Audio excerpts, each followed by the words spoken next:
Jesus tem planos para a sua vida, Jesus tem planos para a sua família, Jesus tem planos para o seu relacionamento, Jesus tem planos para o seu ministério. E esses planos incluem dias de dores, esses planos incluem prisões, esses planos incluem dias de trevas, esses planos incluem dias de perdas. Terão batalhas que você vai perder, mas em todas elas, saiba que a tua luta não é com espada, a tua luta é em obediência e dizer: Deus está no controle da minha vida. Deus deu uma palavra e eu espero que essa palavra te anime para essa semana. Faz muito tempo que eu não prego esse texto, já preguei há muitos anos atrás, mas quando eu estava vindo para cá, Deus me lembrou. E há uma revelação aqui para nós nessa tarde. Nem toda boa intenção ajuda você. Tem vezes que a gente está atrapalhando Deus de fazer o que Ele quer fazer na nossa vida. Tem horas que o nosso maior inimigo é a gente mesmo, e Deus fala assim: cara, eu não consigo fazer nada na sua vida porque você não deixa. Tem um personagem que na sua boa intenção quase perdeu tudo, num ato de loucura, porque o reino de Deus não é vale tudo. Você tem que entender que Deus está sentado num trono. Ele é o primeiro, Ele é o último, Ele tem um controle de tudo. E por mais que alguma coisa deixe você chocado, Deus nunca fica chocado com nada. Deus nunca fica surpreso. Ou você acha que Deus dá algum pulinho no trono? Você acha que a pressão de Deus muda? Você acha que em algum momento Deus fica agoniado no trono? Não. Deus se mantém o mesmo. Ele sabe tudo. E eu quero que você entenda que por mais desesperador que seja o que você está vivendo, Deus já sabe o desfecho do que você está vivendo. E seja qual for o desfecho, Ele vai cuidar de você. Quero que você abra sua Bíblia comigo em João capítulo 18, João 18, versículo 3. Evangelho de João, João 18, versículo 3.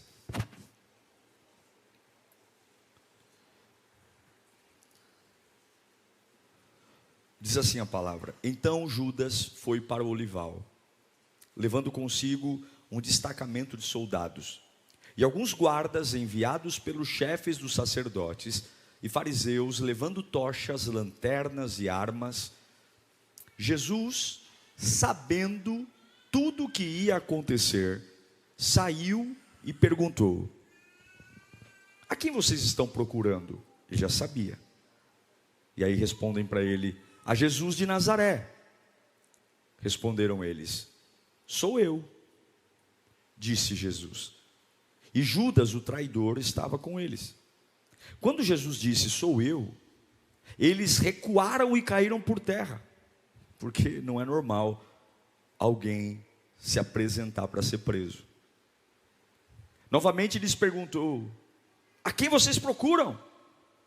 E eles disseram: a Jesus de Nazaré. E respondeu Jesus: já disse a vocês, sou eu. Se vocês estão me procurando, deixem ir embora esses homens. Isso aconteceu para que se cumprisse as palavras que ele dissera: não perdi nenhum do que me deste. Ou seja, era para levar Jesus e preservar os discípulos. Simão Pedro, que trazia uma espada, tirou-a e feriu o servo do sumo sacerdote, decepando-lhe a orelha direita. Até para matar, Pedro é ruim. Ele errou, acertou a orelha. Ele não ia fazer. A ideia era atacar o soldado. O nome daquele servo era Malco. E Jesus, porém, ordenou: guarda a espada. Em outras versões, Jesus diz: basta, Pedro. Basta, Pedro. Para, Pedro. Acaso não haverei de beber o cálice que meu pai me deu? Quero que você feche os seus olhos. Deus está aqui. É o mesmo pastor de sempre, a mesma igreja, a mesma voz que você está acostumado a ouvir aqui nas pregações, mas o que Deus tem para tratar em você não é o mesmo. Então, interesse-se, foque. Daqui a pouco você vai para casa, você vai ter sua noite, você vai fazer o que você quiser, você vai ter uma semana, mas você tem que carregar uma palavra. Então fecha os olhos. Pai, eu oro nesse instante pela tua palavra, Senhor. Aquece o nosso coração, agita a nossa alma, tira de nós toda a distração, tira de nós todo o pensamento contrário, tira de nós qualquer espírito que vem roubar a nossa mente, Senhor. A tua palavra é poderosa, a tua palavra pode desvendar a minha vida, a tua palavra pode me dar direções que eu nunca imaginei. Fala comigo, Senhor, e enquanto eu ouço a tua palavra, cuida da minha família, cuida dos nossos negócios, cuida do nosso trabalho. Enquanto eu estou te ouvindo, vai ajustando a nossa alma, oh meu Deus, vai derramando o teu fogo, vai me lapidando, vai me moldando. Eu quero ir para casa hoje diferente, eu quero voltar para minha casa hoje com uma nova envergadura, uma nova força, pelo poder da palavra. Como a palavra é poderosa, como a palavra cura e liberta e transforma. Eu creio nisso pelo poder de Deus. No lago de Genezaré, Jesus começa o seu ministério. Ele chama 12 homens simples e monta um time de discípulos, homens comuns, nenhuma grande estrela, homens simples. Ele vê os primeiros são pescadores, lavando suas redes, limpando seus peixes, e ali ele chama esses homens para uma missão maluca que talvez, eu vou dizer para você, nunca critique os apóstolos, porque o chamado de Jesus foi um negócio muito maluco. Jesus era um pleno desconhecido. Ele não tinha casa, ele não tinha bens, ele não tinha nobreza, ele não era nada. Ele era filho de um carpinteiro. E de repente ele olha para Pedro, por exemplo, um empresário do setor pesqueiro, e fala: vamos. E o Pedro deixa o barco, o Pedro deixa tudo. É muito provável que Pedro fosse até casado. Ele, não sei como ele lidou, porque a Bíblia diz que ele tinha sogra. Então, se ele tinha sogra, com certeza ele era casado. Ele largou tudo. É uma conexão tão forte que esses camaradas foram atrás de Jesus. Pedro sempre teve um destaque diferente dos outros discípulos. Pedro era talvez o mais velho de todos eles. Pedro era o tiozão, meio ranzinza, temperamental, 880. Pedro era o sanguíneo, né? Pedro não tinha muita constância, mas Pedro tinha virtudes também. Pedro não se chamava inicialmente Pedro, se chamava Simão. Simão quer dizer ouvinte. E depois Deus muda o nome de Simão para Pedro, que quer dizer pedra. Pedro foi um camarada audacioso, intrépido, guerreiro, corajoso, e também teve muitos defeitos. Todo mundo vai lembrar que ele negou Jesus por 3 vezes. Todo mundo vai lembrar que quando Jesus foi sepultado, ele desistiu do ministério, ele voltou a ser pescador, e Jesus foi resgatá-lo quando Jesus ressuscitou. Mas na verdade Pedro sempre foi um grande homem. E um grande homem, uma grande mulher, não tem nada a ver com perfeição, ok? Eu acho lindo na Bíblia, porque os grandes homens de Deus nunca foram perfeitos. Abraão mentiu, dizendo que Sara era sua irmã. Davi fez bobagem. Eu não estou dizendo que existe uma alforria para você fazer bobagem, eu não estou dizendo isso. Mas o que dá o lastro não é quantas vezes você é capaz de cair, mas é quantas vezes você é capaz de se levantar. O pecado, ele não é maior que o arrependimento. O reino de Deus não se ofende com os nossos pecados, ele se ofende com a nossa incapacidade de se arrepender. Quando você não dói mais, enfim. Mas Pedro era um homem diferente. E porque Deus não chama pessoas comuns assim. A Bíblia diz que muitos são chamados, porém poucos são escolhidos. Porque Deus não chama covarde. A obra de Deus não é para covarde. A obra de Deus é para quem quer dar a cara a tapa. A obra de Deus é para quem tem coragem mesmo. Deus não chama tímidos. Inclusive a Bíblia diz que os tímidos não herdarão o reino dos céus. E essa timidez aqui não é relacionada à timidez temperamental. Você fala: pastor, eu sou tímido, então eu vou para o inferno. Não é essa timidez de não saber falar em público. É a timidez de quando você não consegue sequer acreditar que Jesus é o seu Senhor, porque você está recluso num mundo interno que nem sabe. Mas Pedro era fantástico. Lembra de quando ele anda sobre as águas? Tinham 12 discípulos no meio de uma tempestade, e de repente tem um vulto no meio das ondas. O mar da Galileia, na realidade não é um mar, é um grande lago. rodeado por montanhas, e é muito comum, por conta do vácuo entre as montanhas, fazer correntes de vento. E havia um vendaval enorme, e para pescadores, homens que vivem no mar, estar assustados, dizendo o barco vai ruir, então era um negócio forte, fora de série. E Pedro sai e anda sobre as águas. Ele andou. Quando Jesus, em Mateus 17, 24, é questionado sobre pagar impostos, os coletores vão até Jesus, é Pedro que vai. Jesus fala: ó, vai até o rio, você vai pegar um peixe lá, e lá dentro da boca do peixe vai ter 2 dracmas de moeda, você vai pegar, vai pagar o meu imposto e o seu. Foi Pedro, e Pedro não duvidou. Imagine Pedro pegando a varinha de pesca, tira o peixe, abre a boca do peixe, tem 2 moedas lá dentro, e ele paga o imposto. Pedro era um homem diferente, Pedro era um homem especial, como você é. Eu quero dizer que você é uma pessoa especial. E quem está falando isso é a palavra de Deus. Você é uma pessoa especial. Talvez você não seja uma pessoa assim: pastor, eu não tenho muita etiqueta, sou meio brucutu, sou meio elefante na loja de cristal. Mas você é uma pessoa especial. Deus escolhe bem os desajustados mesmo, os que não são. Mas tem algo que me chamou a atenção. Preste atenção. Pedro foi um homem grande, um homem especial, mas tem algo na história de Pedro que é pouco pregado, mas me chamou a atenção. Por que Pedro carregava uma espada? Por que na quinta-feira que Jesus foi preso no Getsemane, onde ele suou gotas de sangue, por que Pedro tinha uma espada? Por que, sendo ele um homem tão corajoso, ainda confiava numa espada? Por quê? Porque Jesus, durante todo esse convívio, gente, uma espada, a Bíblia não pode mentir, não era um canivete, não era uma faca, era uma espada. Uma espada é uma lâmina comprida, pontuda, afiada dos 2 lados. Uma espada, para carregar na cintura, tem que ter uma bainha. Ou seja, você não carrega uma espada sem alguém ver que você está com uma espada. Não dá para esconder. E a minha pergunta é: por que Jesus não tirou essa espada dele? Jesus deve ter visto ele com essa espada. Por que a espada de Pedro não incomodava os outros discípulos? Pedro carregava uma arma, num dia onde Jesus Cristo iria dar início ao seu sacrifício. Naquela quinta-feira, Jesus seria traído, ele fez a Santa Ceia, partiu o pão no cenáculo, do cenáculo ele foi orar com Pedro, Tiago e João no Getsemane. No Getsemane ele soa gotas de sangue, e ali ele aguarda Judas Iscariotes vir, depois de vender Jesus com as moedas, malditas moedas, vem prendê-lo. Mas a pergunta é: por quê?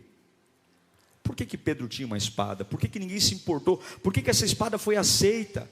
Por que ninguém questiona? Não existe. Eu penso que talvez Jesus, talvez até se sentisse incomodado, mas Jesus respeita as nossas decisões, respeita as nossas escolhas. E a espada, se eu carrego uma espada, é porque eu estou esperando o quê? Um confronto, sim ou não? Uma arma. Os dias de Jesus terminam, se passam.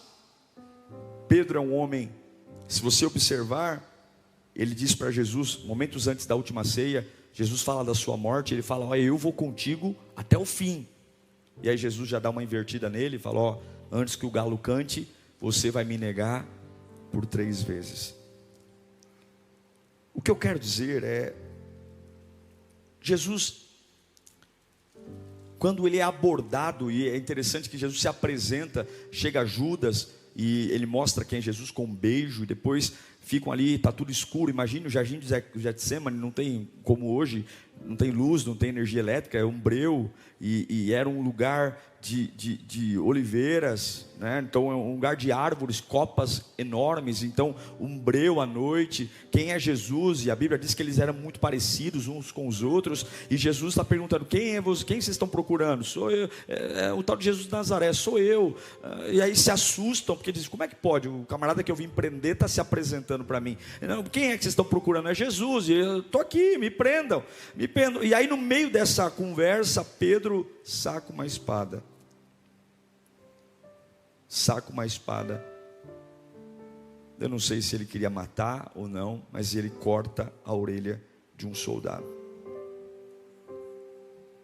E Jesus ficou bravo com Pedro. Jesus disse: Pedro, para! Que isso, Pedro? Eu não vou beber o cálice? Isso faz parte de um plano maior. Isso faz parte de um plano. O Pai me mandou para isso. Eu vim aqui para passar por isso. Pedro, não se meta, basta. Guarda essa espada. E a Bíblia diz que Jesus pega a orelha decepada do soldado Malco e coloca a orelha no lugar, repreende Pedro e segue o jogo. Jesus não fica feliz com a intervenção de Pedro. Jesus não fica contente, muito pelo contrário, ele fica bravo, porque Pedro está se metendo numa área que não devia.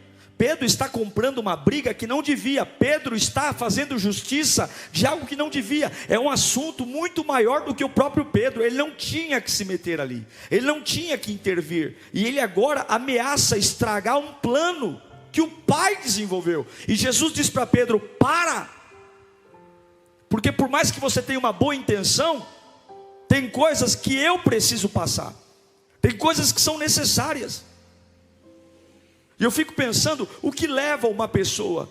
Foi uma noite terrível, uma noite de sofrimento, uma noite de angústia. Você caminhar com Jesus durante 3 anos e meio, você vê o seu Salvador perfeito, inocente, ser preso, traído por um que come à mesa. Talvez Pedro se encheu de justiça própria. Talvez Pedro se encheu dizendo: não, eu não vou deixar fazerem nada com Jesus, eu não vou deixar prendê-lo, eu não vou deixar. E tem vezes que a gente está vivendo momentos que a gente se enche de justiça, e como se a gente falasse: Deus, dá uma licença aqui, que agora a parada é comigo. Deus, dá uma licença aqui, que eu vou defender o Senhor. Dá uma licença aqui, ó, me dá uma licencinha, vai dar uma volta, Jesus Cristo, que eu vou falar umas boas verdades para alguém aí, eu vou comprar uma briga ali, eu não vou deixar barato a situação. Dá uma licença, porque é o seguinte: eu vou defender o reino de Deus, eu vou defender Jesus. E aí Jesus olha para Pedro e diz: para de atrapalhar, para. Por que Pedro levava uma espada? Primeiro, porque Pedro tinha uma autoconfiança gigante. Em Lucas capítulo 22, versículo 31, Simão, Simão, Satanás pediu vocês para peneirá-los como trigo, mas eu orei para que a sua fé não desfaleça. E quando você se converter, Jesus já dá uma no baço, quando você se converter, fortaleça seus irmãos. Jesus acabou de falar: Pedro, fica na sua. O diabo está pedindo você, o diabo quer destruir você, e eu orei por você. Olha a resposta de Pedro: eu estou pronto para ir contigo para a prisão e para a morte. Pedro confiava demais nele. Quando você confia demais em você, você sempre carrega uma espada. Quando você confia demais em você, é assim: se Deus não resolver, eu resolvo. Se a porta não abrir espiritualmente, eu abro ela no chute. Se Deus não fizer essa semana, eu faço. Eu vou dar um tempo para Deus. Se Ele não resolver essa parada, eu vou lá e resolvo. Quando você confia demais em você, você sempre carrega uma espada. Você torce para não usar, mas se precisar usar, você usa. Jesus acabou de dizer: Pedro, o diabo está querendo peneirar você, ele quer matar você, eu orei por você. O que Pedro deveria responder? Obrigado, Jesus. Obrigado, eu vou orar mais, eu vou perseverar mais, eu vou vigiar mais. Não, o que ele responde? Eu estou pronto. Cuidado com a autoconfiança. Eu não posso nada, eu não tenho nada, eu não sou nada. Não ache que você é dono da verdade. Não ache. Pare. Não tenha autoconfiança. Duvide de você o tempo todo. Duvide dos seus pensamentos. Quando você estiver muito certo de alguma coisa, pergunte a opinião de alguém que você confia. Não confie em você. Não confie nas suas primeiras intenções, nas suas primeiras intuições. Não duvide de você o tempo todo. Eu e você somos uma bagunça ambulante, uma mistura de sentimento, uma mistura de ideia. Você não pode confiar em você. A Bíblia diz: maldito o homem que confia no homem. E esse homem inclui você em você mesmo. Não confie, não confie na sua visão, não confie na sua percepção, não confie na sua ideia, não confie, você vai se enganar, porque você vai sempre carregar uma espada, e você pode estar interferindo em coisas que não é para interferir. Pedro era um homem autoconfiante, e além de ser autoconfiante, Pedro deixou de orar. Lá em Lucas capítulo 22, versículo 39, coloca para mim o versículo 46. Jesus leva Pedro, Tiago e João para orar no Getsemane. Mas entre uma oração e outra, Jesus olhava para os três e ele falava: por que estão do quê? Porque estão dormindo. Levantem-se e orem para que vocês não caiam. Talvez se ele estivesse orando, ele não teria a tentação de fazer bobagem. Quando a gente para de orar, a gente corta a nossa comunicação com Deus, querido. E algumas vezes eu vou dizer para você, oração não é ritual. Eu vou dizer para você, poucos momentos da minha vida, eu tenho um momento do dia que eu paro para orar, um momento só, mas eu oro o dia inteiro. Eu oro quando estou trabalhando, eu falo com Deus, eu falo quando estou dirigindo, eu falo com Deus quando estou ouvindo um louvor, eu falo com Deus, porque não adianta você criar rituais, não é essa a obrigatoriedade. Porque quando as regras são fortes, a intimidade é fraca. Quando a gente tem que ter muita regra, é pecadinho, não é pecadinho, posso ou não posso. Na casa da minha mãe não tem regra. Eu tenho intimidade na casa dos meus pais, flui. Agora na casa de um estranho, eu preciso saber como funciona, aonde senta, aonde é o banheiro, como é a regra da casa. Porque quando a intimidade é fraca, o regulamento é forte. Mas quando a intimidade é forte, eu não preciso de regulamento. Esse é o grande problema. Se você para de orar, você carrega uma espada. Se você para de orar, você não consegue engolir a raiva, você não consegue frear o impulso, se você só ouve a você mesmo. Jesus diz: orem para que não caiam em tentação. Ore para que você não se precipite. Ore para que você não faça bobagem. Ore para que você não abra essa boca cheia de dente antes da hora. Ore para que você não desista do que tem que insistir, e não insista do que tem que desistir. Ore. Pedro não orou, mas na hora que Jesus foi preso, ele sacou a espada e fez a justiça própria. Pedro, além de confiar nele, além de não orar, Pedro agiu por conta própria. E a gente sempre erra quando age por conta própria.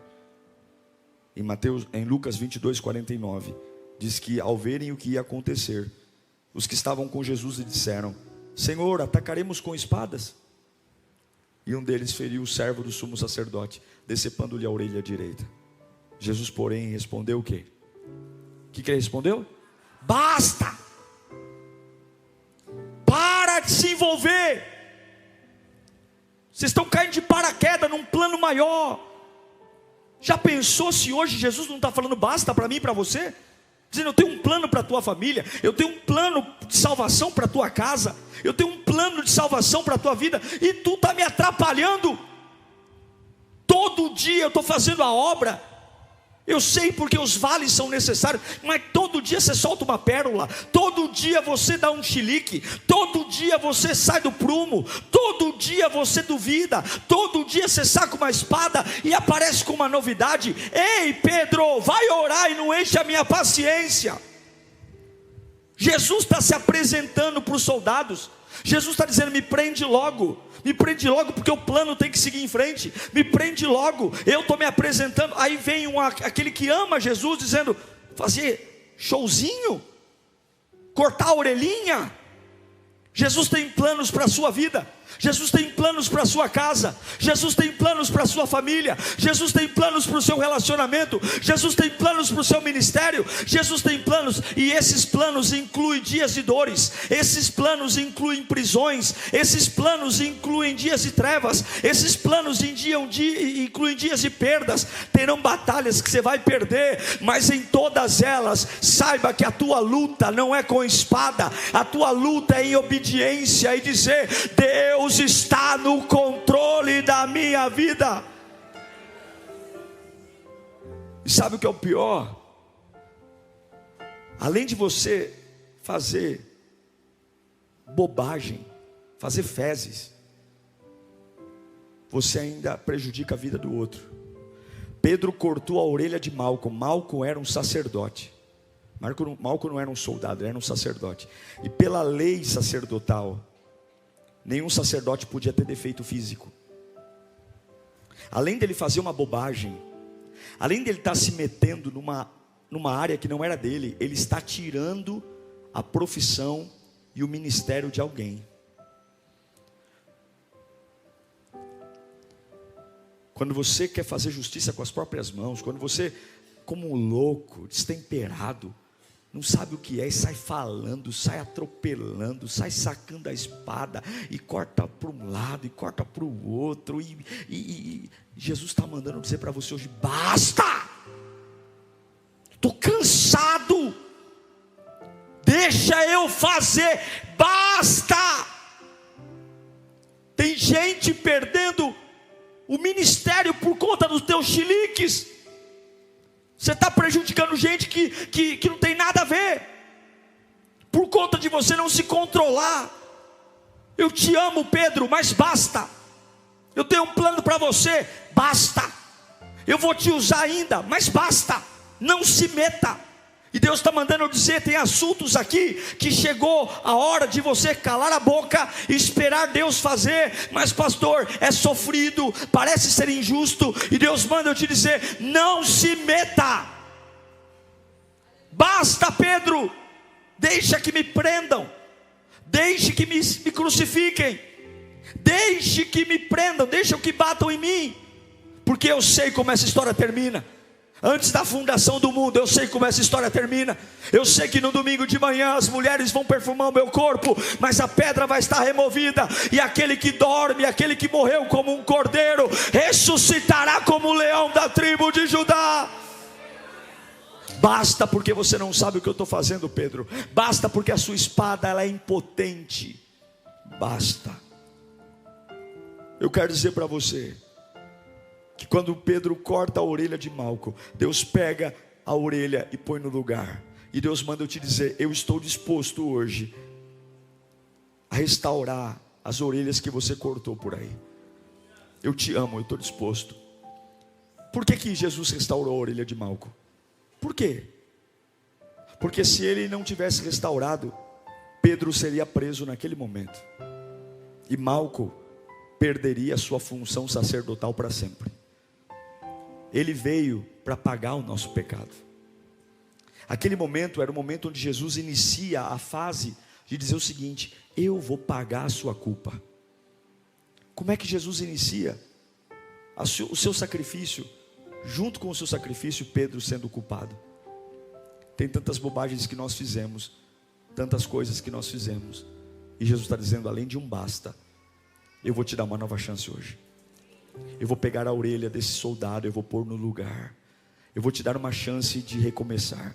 Porque vão vir correndo e dizer: prendam ele, prendam Pedro, prendam. Por quê? Porque ele cortou a orelha do soldado. Por quê? Porque ele prejudicou alguém. Aí na hora: mas como? Cadê a orelha? A orelha está no lugar de novo. Não há mais acusação. Mas eu vi a orelha cair, eu vi a hora que ele decepou a orelha, eu vi. Tudo bem, mas a orelha está no lugar de novo. Você não tem mais o que acusá-lo. Mas ele cortou a orelha. Ele cortou a orelha, eu sei que ele cortou, mas a orelha está de novo. Tem coisas que para muitas pessoas você não tem mais chance, mas Jesus vai pôr as coisas no lugar de novo, e você vai ter que ficar na sua. Fala para o seu irmão: basta. Basta. Eu quero que você pense algumas coisas para nós orarmos. Você tem que pensar o seguinte, presta atenção. Seja lá o que você está vivendo, qual é a vontade de Deus para a minha vida? Qual é a vontade de Deus para a minha fase? Você acha que Deus se agrada do posicionamento que você está tendo? Sempre quando você for tomar uma decisão, sempre pergunte: Senhor, o Senhor se agrada de eu fazer isso? O Senhor se agrada? O Senhor se agrada? O que Jesus faria se estivesse no meu lugar? Você já perguntou para alguém? Você contou até 10? Você costuma contar até 10 antes de tomar uma decisão? Antes de abrir essa bocona cheia de dente? Porque depois não adianta pedir desculpa. Não adianta depois dizer que não era bem assim. Você já parou para pensar e dizer que você não é obrigado a responder tudo que te perguntam? Você pode dizer para as pessoas: eu vou pensar e te respondo depois. Você já parou para pensar nisso? Que você pode impedir que as pessoas te manipulem, porque há um plano maior do que você. E eu vou dizer que nesse plano você vence, nesse plano você ganha. O plano que Deus tem para você, você ganha. Escute com toda a sua força: Deus tem um plano para a sua vida, e nesse plano você ganha. A sua vida não termina em vergonha. Escuta aqui, ó. Se você for lavado e remido no sangue de Jesus, se Jesus for o seu Deus verdadeiro, o plano que Ele estabeleceu para você, no final desse plano você vence. Você termina como guerreiro, como vencedor. Os capítulos são para deixar a história bonita. Os capítulos, quem fez Davi ser o que foi Golias. Quem fez Davi ser o que foi Saul perseguindo. A história não é bonita quando ele cuida das ovelhas mansas. A história é bonita quando ele enfrenta gigante, quando ele enfrenta opressão. E Deus está dizendo: não reclame daquilo que vai glorificar o meu nome amanhã. Não reclame daquilo que vão bater palma e dizer: Deus é na tua vida, Deus te livra, Deus te cura. Porque Ele é o Deus da cura. Por quê? Porque alguém fica doente. Ele é o Deus da libertação. Por quê? Porque alguém fica preso. Ele é o Deus da restauração. Por quê? Porque alguém se quebra. Ele é o Deus que faz o impossível. Por quê? Porque eu vivo o impossível. Então Deus manda te dizer: guarda essa espada, guarda essa espada. Não confia em você, confia em mim. Volta a orar e para de andar à sua vista. Pare. Você precisa decidir não se precipitar mais. Não importa qual seja a emergência, Deus está dizendo: basta, basta. Eu não preciso da sua ajuda. Eu não preciso que você interfira, Pedro. Guarda essa espada. Descanse, porque eu conheço os seus problemas antes mesmo deles acontecerem. Saber que se você não for ajudar, não atrapalhe. Pedro não foi parte da solução. Pedro gerou um problema. Eu fico imaginando Jesus se apresentando ali para ser preso e tendo que olhar para Pedro e dizer: basta, Pedro, não atrapalha. Não atrapalha. Fica na sua. Não se envolva. É por isso que eu amo Mateus 6. Buscar em primeiro lugar o reino de Deus.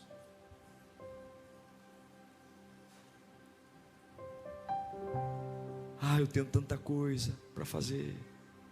A gente gosta de ter dó de si mesmo. A gente ama falar da nossa vida para nós mesmos. E aí no final a gente chora com pena de nós mesmos. Eu não sei como eu dou conta da minha vida. Eu não sei, é tanta demanda. Eu não sei se eu vou suportar. Eu vou enlouquecer, porque é tanta coisa, tanta cobrança. E Jesus vai dizer: por que você não ouve a minha voz? Eu só te pedi uma coisa: buscai em primeiro lugar o meu reino e a minha justiça, e todas as demais coisas vos serão acrescentadas. A comida, a bebida, o vestuário. Guarda essa espada. Basta. Não atrapalhe. Não atrase a minha ressurreição. Você quer um milagre? Eu vou dizer para você que você vai ter que ter muito sangue de barata. Porque no processo que Deus tem para a sua vida, terão noites de agonia. Terão noites que, se você não amar Deus, se você não depender de Deus, se você não orar, você vai ser tentado a jogar tudo para o alto, a sair cortando a orelha de quem você vê pela frente. E é por isso que Jesus diz que bem-aventurados são os humildes.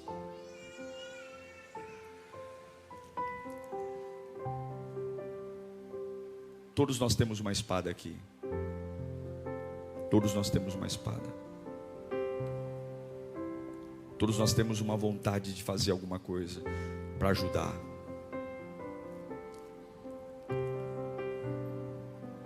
Mas as suas palavras não ajudam mais.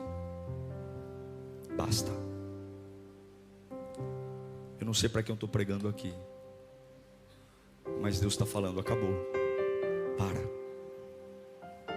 Para de adiar o que tem que acontecer. Deixa que aconteça. Mas pastor, é muito triste se acontecer. Deixa acontecer, está no plano, eu vou cuidar de você. Basta. Para de segurar algo que não dá para segurar. Eu sei que você não quer que Jesus vá para a cruz, mas Ele tem que ir para a cruz. Tem coisas que você não pode adiar mais. Tem dias, tem conversas que vão ter que acontecer. Tem reuniões que vão ter que acontecer. Tem separações que vão ter que acontecer. Tem decisões que vão ter que acontecer. Tem posicionamentos difíceis que vão ter que acontecer. Não adianta você querer ficar adiando com a sua espadinha. Jesus vai dizer: eu vou pôr a orelha no lugar, mas nós vamos ter que enfrentar a cruz. Não me impeça de enfrentar a cruz. Eu vou dizer para vocês aqui, por mais que você adie, você vai ter que enfrentar a cruz. Você vai ter que enfrentar momentos onde nós vamos morrer para esse mundo, morrer para a nossa vontade, morrer.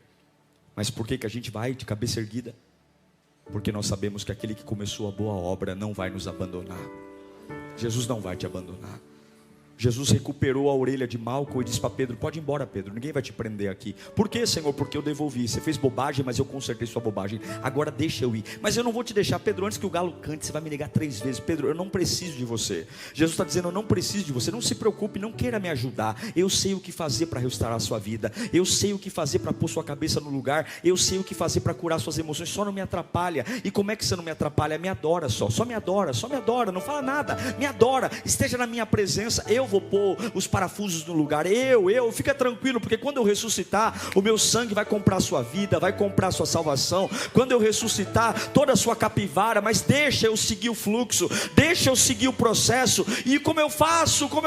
Fica onde você quiser, mas não duvida de mim. Guarda essa espada, porque esse processo é maior que você. Deus manda eu te dizer: tem coisas na sua vida que você não tem a capacidade de resolver. Tem coisas na sua vida que você não tem. Você só está atrapalhando, você só está deixando tudo pior. Foca em Deus, adora a Deus, sirva a Deus, porque Ele vai fazer o que tem que ser feito. E domingo pela manhã, tudo aquilo que parecia impossível não será mais. Não será mais. Basta de reclamar, basta de falar, basta, Pedro, basta de ser um chato, basta de ser um implicante, basta de ser um mimizento, basta, não se envolva, aguenta a noite escura, confia em mim. Calma, Pedro, tranquilo, espera, porque eu não vou falhar, diz o Senhor, eu não vou falhar. Esse pesadelo vai passar, diz Deus. Sexta-feira foi um pesadelo, sábado foi um pesadelo, mas domingo virou conto de super-herói. Labachuri me canta labás. Deus manda eu te dizer: essa noite do terror vai passar, esse pesadelo vai passar, e você tem que esperar passar, porque eu sou o Senhor do dia e também sou o Senhor da noite. Eu sou o Senhor da montanha e também sou o Senhor do vale. Eu sou o Senhor que vê todas as coisas. Aguenta a agonia da sexta-feira, guarda essa espada. Guarda essa espada. Basta.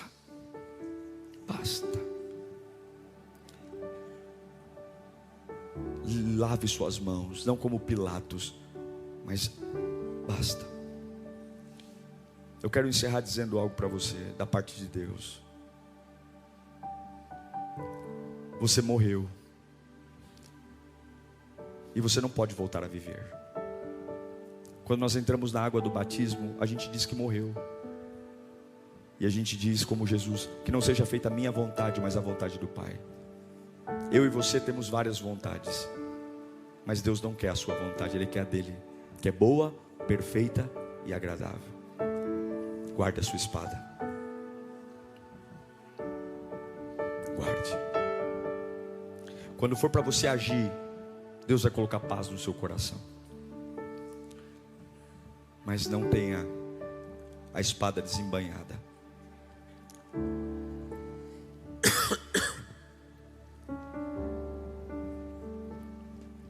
Na sua casa hoje, pare de brigar,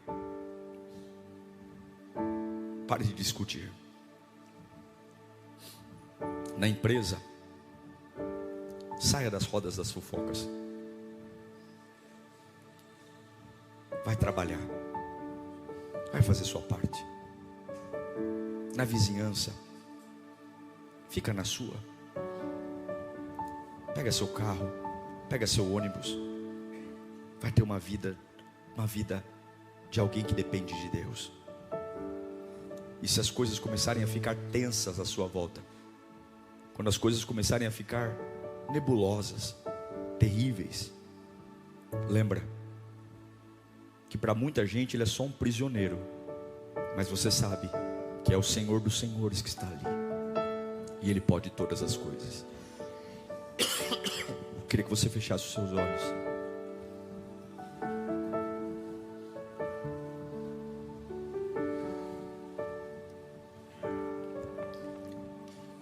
Repita assim comigo: todas as bobagens que eu fiz pela precipitação, Deus me dá uma nova chance hoje. Para muitas pessoas é impossível uma orelha voltar, mas Jesus faz o impossível hoje para me dar uma nova chance. Eu quero que você lembre dos seus erros, das suas precipitações, e eu quero que você receba no teu espírito o perdão de Deus. Deus hoje está limpando a sua vida. Deus hoje está tirando a vergonha do seu coração. Pedro, eu não vou deixar você ser preso. Eu vou devolver a orelha do Malco, porque eu ainda vou te usar muito, meu filho. Eu ainda vou te usar muito. Eu ainda vou te usar muito. Mas eu vou devolver a orelha do Malco. Eu vou limpar a tua ficha. Mas por favor, sai daqui. Deixa eu fazer o que eu tenho que fazer. Enquanto isso, o que eu faço? Me adora, me ama, lembra de mim. E daqui a pouco você vai ver que domingo chega. Aleluia. E quando o domingo chega, onde está a morte, a tua vitória? Onde está o inferno, o teu aguilhão? Tragada foi a morte pela vida. O meu Redentor vive. Não atrase o avivamento. Deus tem um avivamento para a sua vida. E essa noite desesperadora faz parte, fica na sua. Esse desemprego faz parte de um plano maior, fica na sua. Essa fase de agonia faz parte de um plano maior. Essa fase de agitação, você não está entendendo. Essa fase, a cruz faz parte de um plano maior. Guarda a sua espadinha, não se meta naquilo que não te compete. Deus está dizendo: essa parada é minha, fica na sua, Pedro. Basta, se interesse pela minha glória, deixa que eu vou fazer o que tem que ser feito. Glória a Deus por essa palavra. Glória a Deus por você ter ficado até esse momento. Eu tenho certeza que se você levar a sério tudo que você acabou de ouvir aqui, algo vai brotar no seu interior. Se você não é inscrito aqui no meu canal, inscreva-se, siga nas minhas redes sociais. A palavra de Deus é o que nos une e nela seremos fortificados. Até o próximo sermão. Tchau, Deus te abençoe.